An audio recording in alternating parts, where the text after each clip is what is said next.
अभी मियां साहब को आपने इश्तिहारी करार दे दिया या कह रहे हैं कि इश्तिहारी करार दे देंगे। यार कोई सबूत, मसला यह कि कानून सख्त करें, दूध का दूध पानी का पानी, साल के अंदर अंदर करें कानून आपका और इदारे। नहीं, कानून की बात नहीं है, बात कानून पे इम्प्लीमेंटेशन की है। मैंने आपसे 1 मिनट पहले, पहली बात तो ये है, ये कहना बिल्कुल गलत है कि अदालतों में साबित नहीं हुआ। नवाज शरीफ साहब और मरियम नवाज ये तो कन्विक्टेड है अदालतों से, आप कैसे कह रहे हैं कि अदालतों में से साबित नहीं हुआ? जमानत के ऊपर है। नहीं, मैं बाकी बात आप जमानत उन्होंने दिल्ली सुपीरियर कोर्ट से वो चले गए, लंदन चले गए, और वहां उस वक्त भी मैं कहता रहा कि इस तरह से ना भेजे पाए। प्रॉब्लम पाकिस्तान में हमारे यहाँ ये है फ्रेंकली कि ये हमारा बिल्कुल, मैं आपसे मानता हूँ, अटर फेलियर है। जो केसेस बनाए हम रोजाना एक नया, अब ये नया वारंट इन्होंने जारी करवा दिए हैं, भाई पिछले केस तो पहले खत्म कर लो, रोज नया केस लेके आ जाते हैं बेवकूफों की तरह।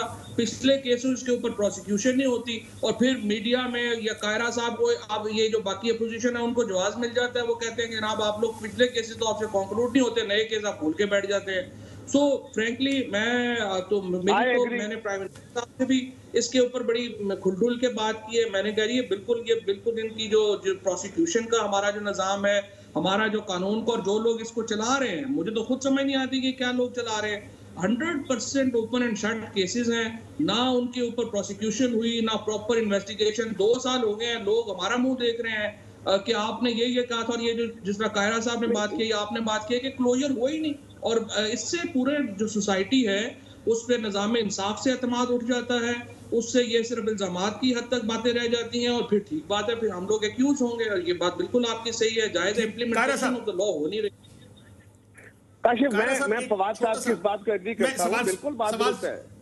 मैं भी एग्री करता हूं, लेकिन इससे आगे चलते हैं कदम। हाँ बिल्कुल, एक कदम आगे चलते हैं। इससे ये कमर जमान कायरा से मुझे तवक्को भी नहीं है कि वो ये कहेगा कि एहतसाब ना हो।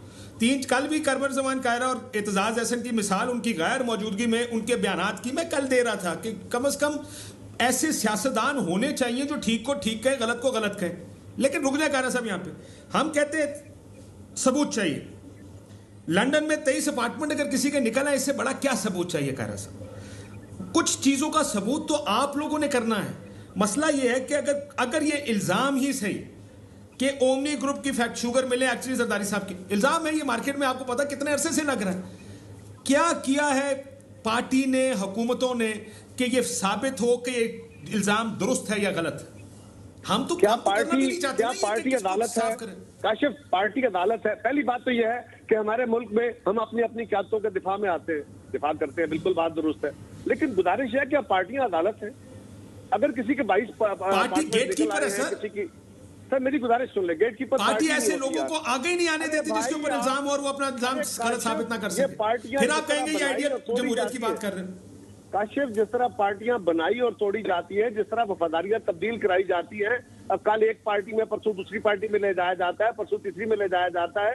किस पार्टी कल्चर, तो मैंने वही आपको कहा, मैं तो अपने पहले आर्गुमेंट में कहा कि जो पब्लिक और जो अवामी अकाउंटेबिलिटी होती है वो विद इन पार्टी भी होनी है, आउटसाइड द पार्टी भी होनी है, लेकिन उसके लिए पहले पार्टी को चलने तो दे। आपने पार्टियों का हाल क्या करके रखा हुआ है मुल्क के अंदर? क्या और क्या मैं कहने में हक में जानिब नहीं हूँ। हाँ, मुझे फवाद साहब की इस बात से मैं एग्रीमेंट में हूँ कि जो भी जुर्म करता है, जो भी, अल्टीमेटली तो काशिफ किसी अदालत से ही सजा होनी है ना। आपके मीडिया में बैठ के या मेरे कहने से या फवाद के कहने से तो नहीं होगा। हाँ, उसको किसी अदालत में पेश करना हो। लेकिन ये फवाद साहब की बात बेहतरीन है कि उन्होंने अपने, देखना वजीर है गवर्नमेंट के और जोरदार आदमी है, उन्होंने ये बात कही है। मैं भी इस बात को सेकंड करता हूँ कि जिनके खिलाफ सबूत थे, और हमें तो इल्जाम है ना कि हम तो चले जी थे ही मिले मिलाए हुए, लेकिन आप तो आए थे जी वोट लेके, इस बात का मैंडेट लेके, तो यकीनन आप कहते थे हमारे पास सबूत है। और ये साहब जो है शहजाद अकबर, फवाद साहब आपको तो याद होगा, ये तो जनरल मुशर्रफ के दौर में भी अकाउंटेबिलिटी में रहे, ये तो बड़े पुराने सारे रिकॉर्ड लेके बैठे हैं। तो किधर गए वो रिकॉर्ड? रोज अदालतें पूछती हैं, सारे केसेस में लोगों की बेलें हो गई हैं। नेक्स्ट क्वेश्चन आपके सामने, आप वकील है फवाद साहब से। फवाद साहब, नेक्स्ट क्वेश्चन, और आई एम श्योर फवाद ने ये सबसे पहला आर्गुमेंट दिया था कायरा साहब, और आप इस आर्गुमेंट से एग्री करेंगे। पॉलिटिकल पार्टीज, मसला ये है पॉलिटिकल पार्टीज का कि आप कहते हैं पार्टियों को चलने नहीं देते। अगर कमर जमान कायरा कल अपनी पार्टी में खड़े होकर यह कहे कि जरदारी साहब आप पर यह इल्जाम लग रहा है, पहले इसका जवाब दें। पहला काम तो होगा कमर जमान कायरा पार्टी से बाहर होगा। दूसरा उसका कहते हैं और जवाब भी लेते हैं। ये नहीं है कि हम कहते नहीं है, मैं कसम उठा के कह रहा हूं। सर क्या जवाब मिला फिर आउट ऑफ क्यूरियोसिटी? वो कहते हैं मेरे खिलाफ को केस है, सबूत दे दे, अदालत में सबूत देना। कमर जमान प्रोसिक्यूटर नहीं है सर, वो कमर जमान के पास सबूत नहीं है, मेरे पास इन्वेस्टिगेशन नहीं है। फवाद साहब, अब सवाल ये है, ये कहना ये पार्टी होगी, अब कौन मियां साहब से पूछेगा सर ये 23 लंदन के अपार्टमेंट और पेंट हाउस पायरेट्स वाली स्टोरी के आपके हैं कि नहीं? कौन पूछेगा सरदारी साहब से ओमनी ग्रुप वाली शुगर मिले आपकी है कि नहीं? किसी ने तो पूछना है, नहीं पूछ सकते क्योंकि जाहिर है पॉलिटिकल पार्टीज का स्ट्रक्चर ही अलाउ नहीं करता। गवर्नमेंट ऑफ द डे का काम है ना, पूछे, ये आए हैं मैंडेट लेके। और चले अगला स्टेप, पार्टियां नहीं पूछती पाकिस्तान में, और सर आप क्या करेंगे? करें ना कुछ? नहीं, बिल्कुल ये बात बिल्कुल आपने जो किया है ना, ये क्रक्स है डेमोक्रेसी का, कि सबसे पहला जो एहतसाब है वो पार्टी के अंदर होना चाहिए। और जिस तरह से आपको याद होगा कि जब इलेक्शंस के नज़दीक हमने को 15-16 MPs थे जिन्होंने सेनेट में उनके ऊपर आया था कि उन्होंने पैसे लिए, उनको जो है वो डी नोटिफाई कर दिया, उनको निकाल दिया पार्टी से।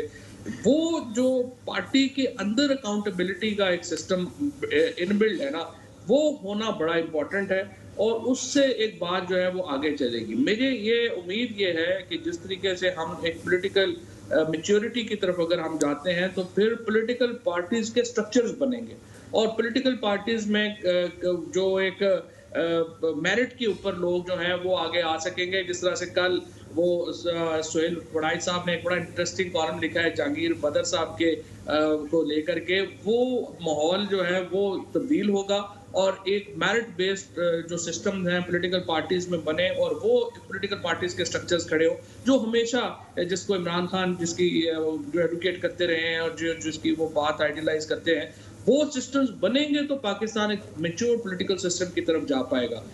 राइट नाउ आई थिंक जो हमारे सिस्टम्स हैं उनमें बड़ी खामियां हैं, उसके बावजूद कि हम आगे बढ़ रहे हैं, बट आई थिंक आपने जो बात की है क्रक्स वही है कि कब पॉलिटिकल पार्टीज के अंदर हम ये सिस्टम्स बना पाएंगे। यार सियासी मैं कायरा साहब आप दोनों के लिए दबाव होता है, दोनों भाइयों के लिए एक बात कह दूं कायरा साहब, काशिफ अवामी दबाव होता है यूरोप के अंदर, वो समाज और समाजी दबाव है जिसकी बदौलत वहां की क़यादतें दुरुस्त होती हैं। आप आला इखलाक की मेयार की बातें कर रहे हैं, सुकरात से लेके आज तक आला इखलाक के हामिल और अखलाकुन की मिसाली रास्ते नहीं है।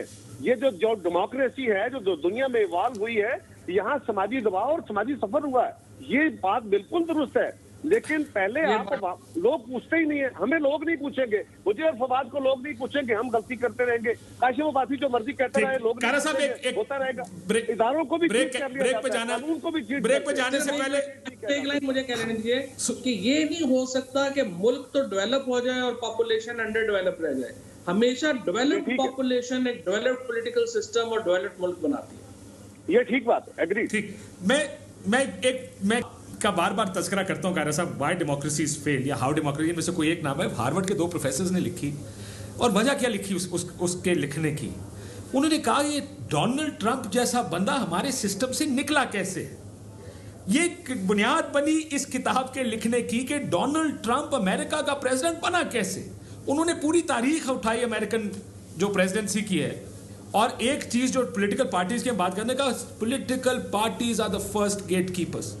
पहला जो बंद बांधेगी इन चीजों पर वो सियासी जमात बांधेगी। को बहुत से लोग मिसालें देकर बताया कि जो शायद प्रेसिडेंट बन सकते थे, लेकिन पॉलिटिकल पार्टीज ने उनको सिस्टम में से निकलने ही नहीं दिया, बिकॉज उनका ये ख्याल था वो मुल्क के लिए ठीक नहीं होंगे। एज जो मुझे बार बार ब्रेक का कहा जा रहा है, ब्रेक लेते नाज़रीन।